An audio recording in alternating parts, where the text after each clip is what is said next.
वट सावित्री की बहुत बहुत शुभकामनाएं।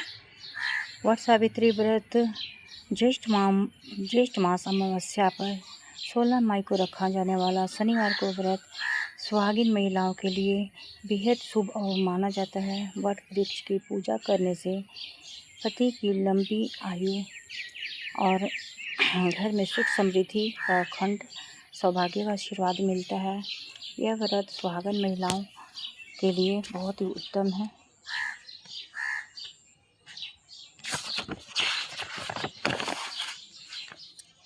यह व्रत पति की लंबी आयु के लिए किया जाता है।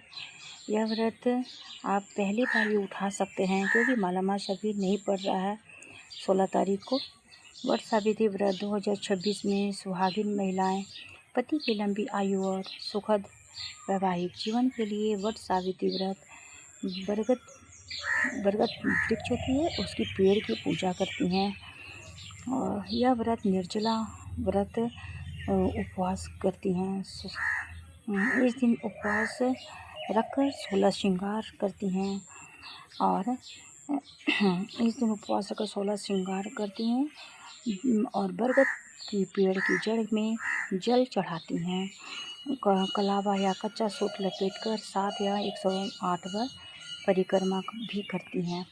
और सावित्री सत्यवान की कथा तो सुनना अनिवार्य ही है।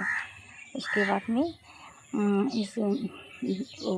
स्नान करने के बाद में लाल या पीले रंग की साड़ी जो पहननी चाहिए, अन्य कलर नहीं पहनना चाहिए। लाल पहनना पीला शुभ माना जाता है सुहागिन महिलाओं के लिए।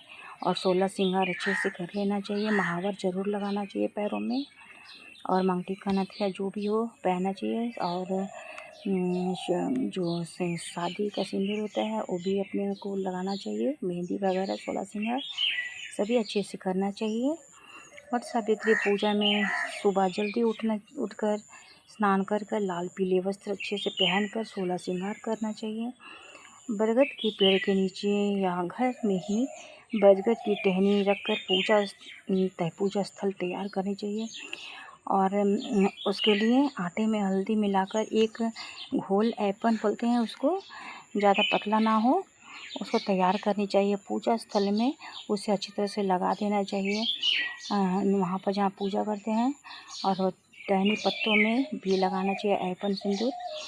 और पूजा स्थल में भींगे चने को भिंगा देना चाहिए, उसे पूजा करना चाहिए। फल में आम हो, केला, जामुन, सेब हो, जिस तरह से आपको फल मिल सकता है ले सकते हैं। मिठाई, कलावा, कच्चा सूत, धूप, दीप, सिंदूर, रोली और जल से भरा पात्र कलश रखना चाहिए।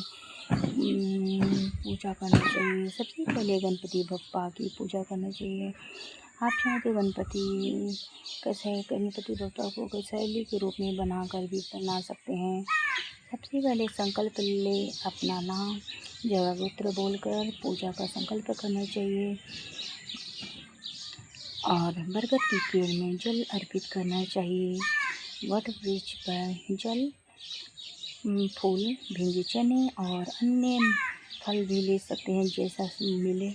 और मिठाई भी चढ़ानी चाहिए।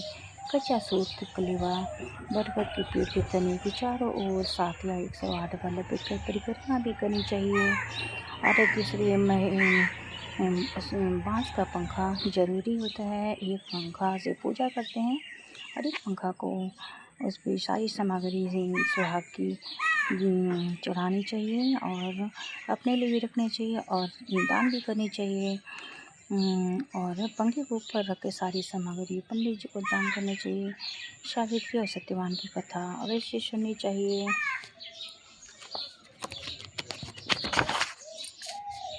कपूर और घी का दीपक से वट वृक्ष की आरती उतारनी चाहिए। पूजा के दौरान वट वृक्ष के पत्तों से बने गहना पहनना बहुत शुभ माना जाता है। यह व्रत निर्जला व्रत किया जाता है। बहुत कोई फलाहार के साथ भी यह व्रत करते हैं। इस वर्ष 2026 में वट सावित्री का व्रत 16 मई शनिवार को मनाई जाएगी। यह व्रत पति की लंबी आयु के लिए किया जाता है। पूजा के बाद पति को तिलक करके प्रणाम करना चाहिए और एक सिंदूर एक दूसरी महिलाओं को आपस में लगाना चाहिए। इससे सुहागिनें होती हैं, बहुत शुभ माना जाता है।